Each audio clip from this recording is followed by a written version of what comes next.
বাংলাদেশ একজনে মেনশন করেছেন যে আমরা প্রথম দেশ যেই দেশ এফসিটিসিতে স্বাক্ষর করেছে। এটার একটু ইতিহাস আছে। কিভাবে বাংলাদেশ প্রথম স্বাক্ষরকারী হলো? 2003 সালে আমি 2001 থেকে 2006 সাল নাগাদ দেশের স্বাস্থ্য জনকল্যাণ মন্ত্রী, স্বাস্থ্য জনকল্যাণী পরিবার কল্যাণ মন্ত্রী।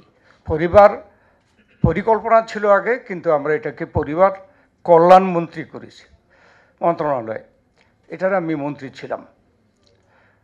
সৌভাগ্যক্রমে আমি 2003 সালে ওয়ার্ল্ড হেলথ অর্গানাইজেশনের আমি প্রেসিডেন্ট নির্বাচিত হই। বাংলাদেশ ওই প্রথম হয়েছে, এখন পর্যন্ত হতে পারেনি, তবে আমার সেই সৌভাগ্য হয়েছিল। এইটা অবশ্য এখানেও কেউ মেনশন করেনি। আর এই যে এফসিটিসি, এটা একটি প্রথম ফ্রেমওয়ার্ক যেটা ওয়ার্ল্ড হেলথ অর্গানাইজেশনে এটা পাস হয়েছে, ওয়ার্ল্ড হেলথ অ্যাসেম্বলিতে। অর্গানাইজেশনের নাম হচ্ছে ওয়ার্ল্ড হেলথ অর্গানাইজেশন, আর অ্যাসেম্বলি যেটা হয় বাৎসরিক, সেটার নাম হয় ওয়ার্ল্ড হেলথ অ্যাসেম্বলি।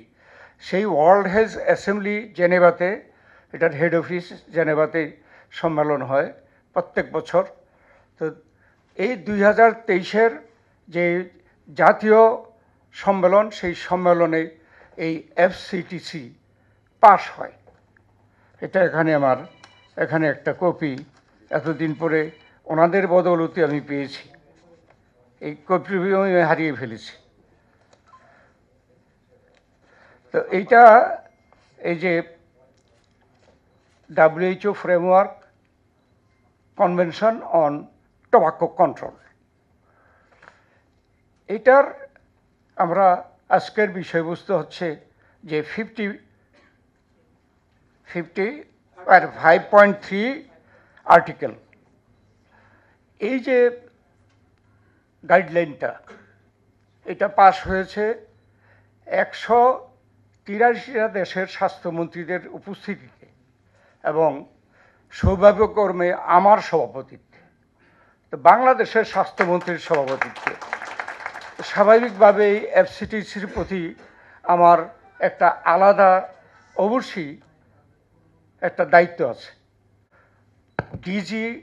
WHO সে যে 1 বছরের জন্য সভাপতি হয়, তার অধীনে চাকরি করে। ডিজি হইল এক্সিকিউটিভ আর সভাপতি হইল ইলেকটিভ। তো সেখানে আমি ডিজিকে অনুরোধ করলাম যে আমি তখন সিস্টেম জানি যে এটা পাস হওয়ার পরে, এটা একটা সময় ডিক্লেয়ার করা হবে, পাস হওয়ার পরে অমুক দিন থেকে এটার দস্তখত শুরু হবে। তা আমি বললাম যে তুমি যেটা করবা, প্রথম প্রভিশন রাখবা যে as Bangladesh health minister I will sign the FCTC. তো আমি যেহেতু সভাপতিত্বে এটা পাস হয়েছে, সেই সুবিধাটা আমাকে দিয়েছে। সেই জন্যই আমরা সৌভাগ্যবান যে আমরা প্রথম স্বাক্ষরকারী। এটা বলছি এই জন্য যে এগুলো প্রয়োজন আমাদেরকে বুঝার। আর একটা সরকার পরিবর্তন হয়ে গেলে তাদের যদি কোনো ভালো কাজও থাকে, তাও সেটাকে পিছনে ফেলে দিতে হবে, যাতে করে কেউ স্মরণ না করে সেই ব্যবস্থা করতে হবে।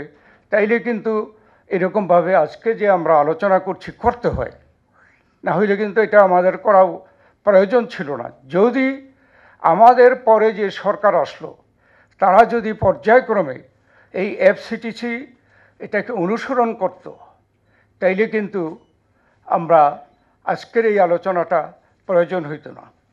এখন আমরা বাংলাদেশে কি করলাম? যেহেতু আমরা প্রথম সিগনেটরি হয়ে এসেছি সিগনেটরি, আর আমি কিন্তু সবই প্রধানমন্ত্রীর অবগতি এবং অনুমোদন ক্রমে করেছি। আমি দেশে এসে প্রধানমন্ত্রীকে বললাম যে এটা যথাশীঘ্র পারা যায় রেটিফাই করা দরকার। রেটিফাই করতে হয় কিন্তু ফুল ক্যাবিনেটে, সেটা স্বাস্থ্য মন্ত্রণালয় থেকে আমরা প্রস্তাব আকারে উত্থাপন করতে হয়। এরপরে এটার ক্যাবিনেটে রেটিফাই হলো। আমি একটু গল্প বলি ক্যাবিনেটে রেটিফাই হওয়ার দিনের ঘটনা। সেখানে আমাদের নেত্রী, তৎকালীন প্রধানমন্ত্রী দেশনেত্রী বেগম খালেদা জিয়াও জীবনে সিগারেট খায়ও নাই, কাছেও যায় নাই। শহীদ প্রেসিডেন্ট জিয়াউর রহমানও কিন্তু খেত না। সৌভাগ্যক্রমে আমিও এটার সম্বন্ধে জানি না যে সিগারেট কী জিনিস। তো আমাদের কমিটমেন্টগুলো ছিল। তো আমাদের প্রধানমন্ত্রী এই রেটিফাই করার পরে বলল যে আমি জানি আমার ক্যাবিনেটে কেউ কেউ সিগারেট খায়।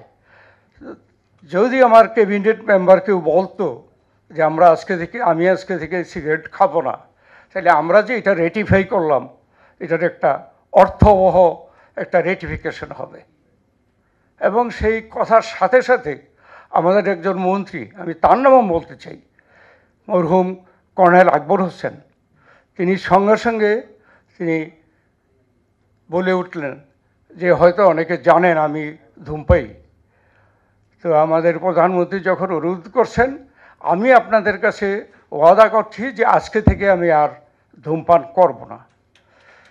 তো রেটিফাই হলো, একজন ক্যাবিনেট মিনিস্টার সঙ্গে সঙ্গে ধূমপান থেকে বিরত হলেন সিম্বলিক্যালি, এবং এর পরের দিন পত্রপত্রিকা এটা ভালোভাবে উঠেছে।